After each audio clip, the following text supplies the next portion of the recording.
someone would say, as we heard about 10, that if a person exposes themselves to a minor online, it's a felony, and that it is, the words were, unjust for it to only be a misdemeanor.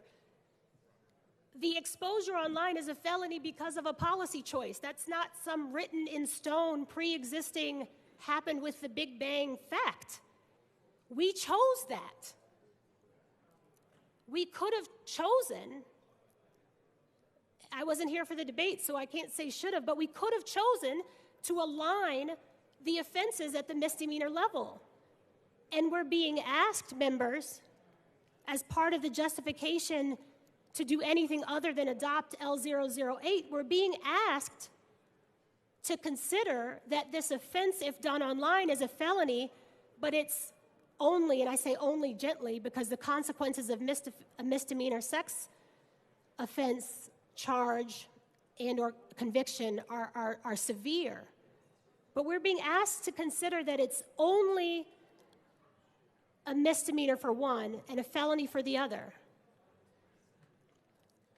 It will happen again and again that I'll try to reframe this argument and fail, but I'll keep trying because it's worth it for victims and survivors and people who are over-prosecuted to try.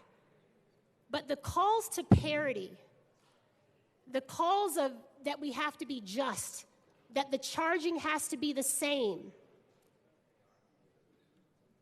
those calls are answered if we align the penalties at any other level. It should shock our conscience and make us deeply uncomfortable as a body that the only direction, let me edit that too often the most common direction in which we change a criminal level is to increase it. When we call for parity, the more equitable call would be to align these offenses at the misdemeanor level that has a decade minimum of forced inclusion on a sex offender registry, that impacts lives in ways that I dearly wish that you don't know. The consequences of a misdemeanor